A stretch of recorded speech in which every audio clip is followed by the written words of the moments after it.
এত বড় একটা সাংবিধানিক বিষয় আপিল বিভাগের চূড়ান্ত নিষ্পত্তির মাধ্যমেই আসলে এটা হওয়া উচিত। বিচার বিভাগকে পৃথকীকরণ করা, বিচার বিভাগের স্বাধীনতা সুনিশ্চিত করা, মানুষের ন্যায় বিচার প্রাপ্তির বিষয়টি এই সরকারের রাষ্ট্রের অন্যতম অঙ্গীকার। আমি এমনটি মনে করি না। এটা মনে রাখতে হবে, আমরা কিন্তু একটা পদ্ধতি থেকে আরেকটা পদ্ধতিতে উত্তরণের ক্ষেত্র। সুতরাং আপনি যাই কিছু বলেন না, কিন্তু নতুন কোনো ব্যবস্থাপনা না, ব্যবস্থাপনা হচ্ছে ম্যানেজমেন্টের ইস্যু।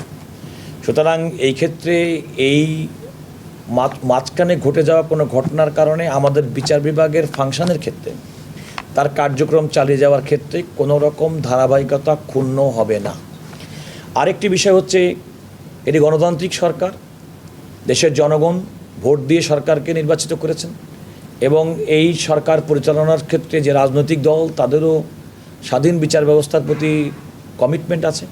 তারা বিচার বিভাগের স্বাধীনতায় বিশ্বাস করেন এবং তারা মনে করেন যে একটা সুস্থ এবং একটা শক্তিশালী বিচার ব্যবস্থা বাংলাদেশের গণতন্ত্রকে পরিশীলিত করতে, গণতন্ত্রকে এগিয়ে নিতে, মানুষের প্রত্যাশা পূরণের জন্যে সবচেয়ে জরুরি।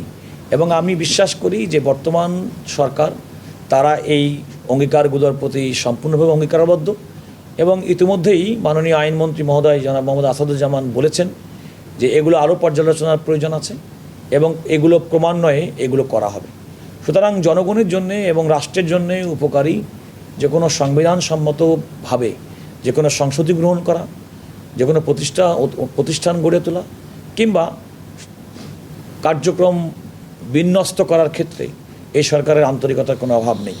এবং যেহেতু এই সরকার মাত্র কাজ শুরু করেছেন এবং তার সামনের দিনে আগামী দিনে চলতে হবে এবং তারা সুন্দরভাবে চলার জন্য অবশ্যই রাষ্ট্রের 3টি অর্গান, এক্সিকিউটিভ বিভাগ, আইন বিভাগ এবং বিচার বিভাগ, তারা স্বতন্ত্রভাবে কাজ করবে ঠিকই। 200-র বেশি সার্ভিস ও ফিচারে লেনদেনের সব বিকাশ অ্যাপে সম্ভব। কিন্তু রাষ্ট্রের প্রয়োজনে, দেশের প্রয়োজনে, গণতন্ত্রের প্রয়োজনে, আমাদের বিচার বিভাগের স্বাধীনতার জন্য, মানুষের ন্যায় বিচার প্রাপ্তি সুনিশ্চিত করার জন্যে তারা পরিপূরকভাবে কাজ করবেন, এটাই হচ্ছে আমাদের প্রত্যাশা। আমি তো সরকারের মুখপাত্র নই, আমি সরকারের অবস্থান ইতিমধ্যে আপনারা পার্লামেন্টে আইনমন্ত্রী মহোদয় বলেছেন যে বিচার বিভাগকে পৃথকীকরণ করা, বিচার বিভাগের স্বাধীনতা সুনিশ্চিত করা, মানুষের ন্যায় বিচার প্রাপ্তির বিষয়টি এই সরকারের রাষ্ট্রের অন্যতম অঙ্গীকার। আমরা যেটা মনে করি, যেহেতু আইনগতভাবে, সাংবিধানিকভাবে এই রায়টির মধ্যেই হাইকোর্ট বিভাগ স্পষ্টত উল্লেখ করেছেন যে তারা যে সমস্ত ডিরেকশনগুলো দিয়েছেন সচিবালয়, স্বতন্ত্র সচিবালয় প্রতিষ্ঠা সংক্রান্ত, এগুলোই কিন্তু আলটিমেটলি সাংবিধানিক প্রশ্ন, আইনি প্রশ্ন, যেগুলো সংবিধানের 103 অনুচ্ছেদ অনুযায়ী আপিল বিভাগে আপিলের মাধ্যমে চূড়ান্ত নিষ্পত্তি হবে। এবং আমি মনে করি যে এত বড় একটা সাংবিধানিক বিষয় আপিল বিভাগের চূড়ান্ত নিষ্পত্তির মাধ্যমেই আসলে এটা হওয়া উচিত। আমি শূন্যতা হওয়ার কোনো কারণ দেখি না, কারণ আপনি যাই বলেন না কেন, এ যাবৎকালে আপনি যেটা বললেন যে সচিবালয়ে যে সমস্ত পোস্টিং হয়েছেন তারা তো সবাই জুডিশিয়াল অফিসার, বিভিন্ন জায়গায় কর্মক্ষেত্রে ছিলেন। একটা কথা মনে করে দেখবেন, কেন একটা অধ্যাদেশ কিন্তু আপনারা নিশ্চয়ই জানেন, অধ্যাদেশ জারি হয় যখন সংসদ না থাকে এবং সেই অধ্যাদেশ সংসদ গঠনের প্রথম অধিবেশনে অধ্যাদেশগুলো উত্থাপন এবং 30 দিনের মধ্যে নিষ্পত্তি করার একটা সাংবিধানিক বাধ্যবাধকতা রয়েছে।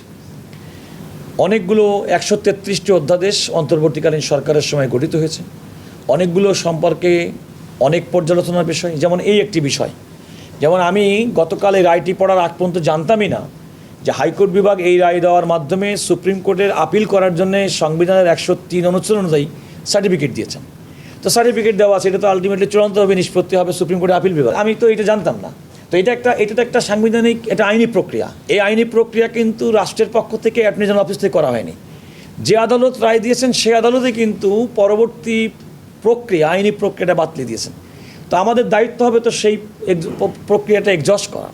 এবং আপনি বলছেন, আপনারা যাই বলেন না কেন, আমি এক্ষেত্রে কোনো রকম সরকার, রাষ্ট্রীয় বিচার বিভাগ তাদের পরিচালনা করার ক্ষেত্রে বিন্দুমাত্র কোনো বাধা আমি দেখি না।